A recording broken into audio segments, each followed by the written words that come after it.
Friends, this is Author Prakash and welcome to my YouTube channel Akar's GS Research Center. Today I am going to explain the poem of Class 8 Pearson book Ode to Autumn by John Keats, and it is also useful for class 12th poetry section और ode to autumn. Ode to autumn जो है एक पतझड़ के लिए गीत है जो कि जॉन किट्स के द्वारा लिखा गया। और जॉन किट्स के बारे में अगर आप बात करते हैं तो जॉन किट्स जो है बहुत ही फेमस पोएट माने जाते हैं। और वो जब ज़िंदा थे तो उस समय में किन्हीं ने इन्हें जो उतना ज़्यादा वैल्यू नहीं दिया, उतना ज़्यादा इम्पोर्टेंस नहीं दिया।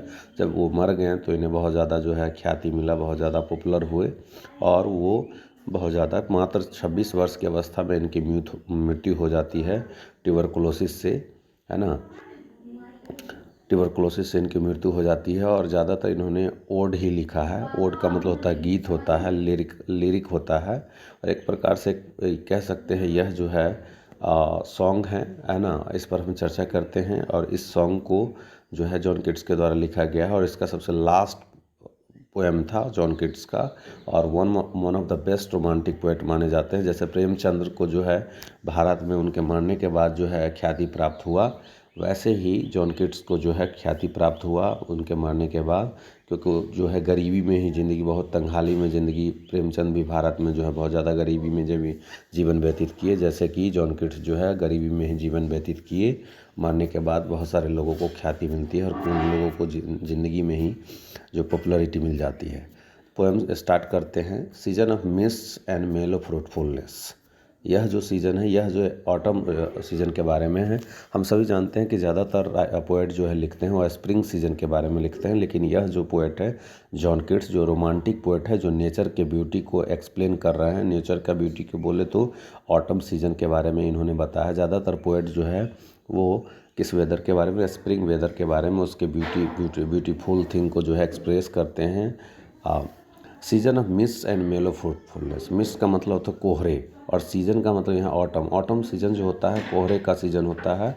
और मेलो फ्रूटफुलनेस, फल मिठास से भरा होता है। इस समय में जो है पतझड़ ऋतु में फल जो है वो मिठास से भरा हुआ होता है और इसमें कोहरे का ऋतु होता है। यह close bosom friend of maturing sun, conspiring with him how to load and blaze with fruit the vines that round the thatch eaves run, to bend with apples the mossed cottage trees, and fill all fruit with ripeness to the core.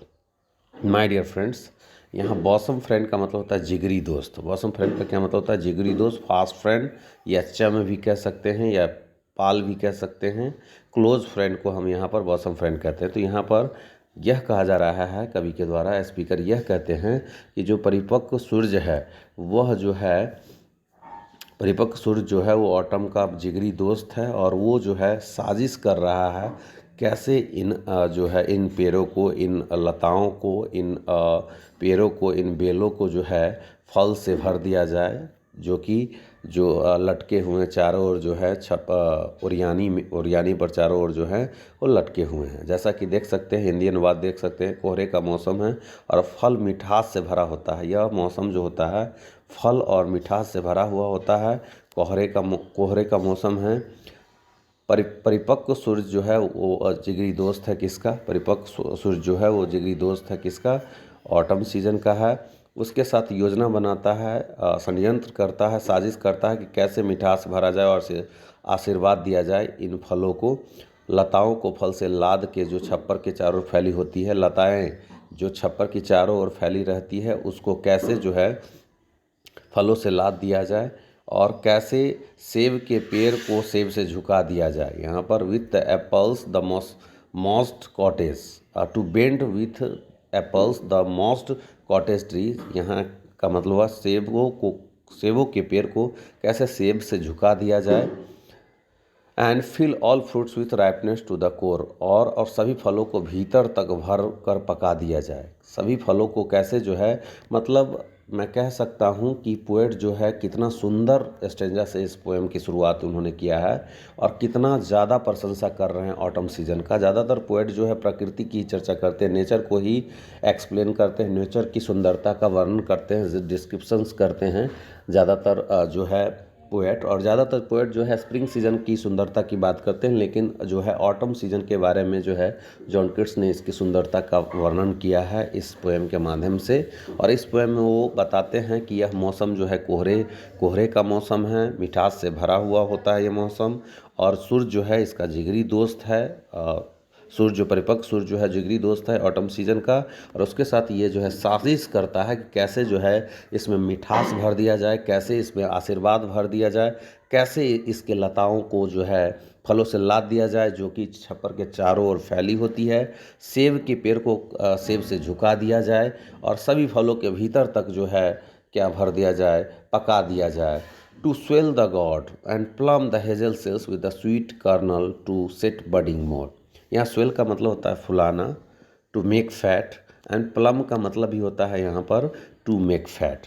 तो यहाँ पर कवि कहते हैं कि कैसे कद्दू को बड़ा कर दिया जाए, इसे गुद्देदार बना दिया जाए, अखरोट उसके छिलके तक पका दे, अखरोट को उसके छिलके तक क्या कर दे, पका दे।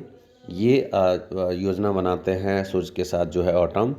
और अधिक से अधिक कलियाँ खिले, टू सेट बडिंग मोर का मतलब होता है अधिक से अधिक कलियाँ खिले, है ना।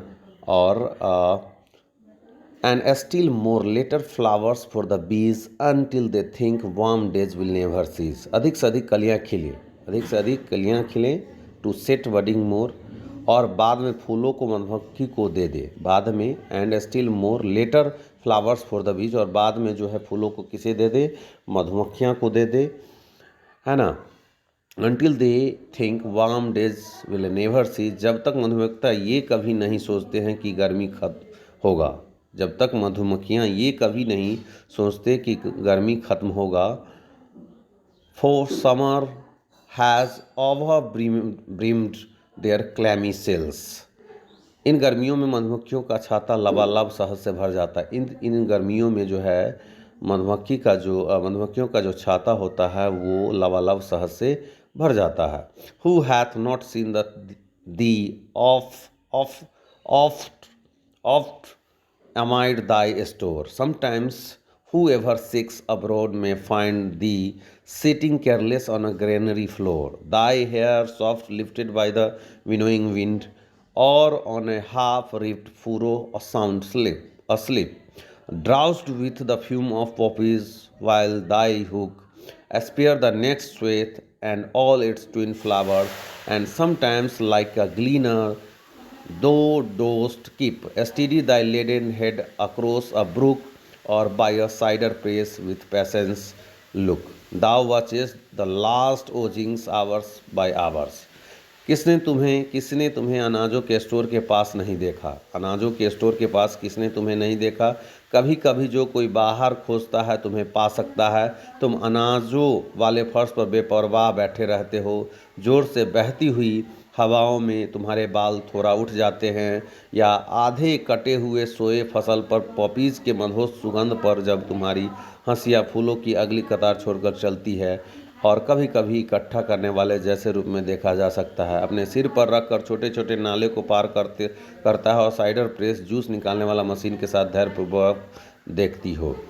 तुम घंटों तक जूस की बूंदों को निकलते हुए देखती हो। Where are the songs of spring, where are they, think not of them, thou hast thy music too, while weird clouds bloom the soft dying day, and touch the stubble plains with rosy hue in a wailful choir the small nets mourn। बसंत के गाने कहाँ हैं, अरे वे कहाँ हैं, उसके बारे में मत सोचो, तुम्हारे पास भी तो संगीत है।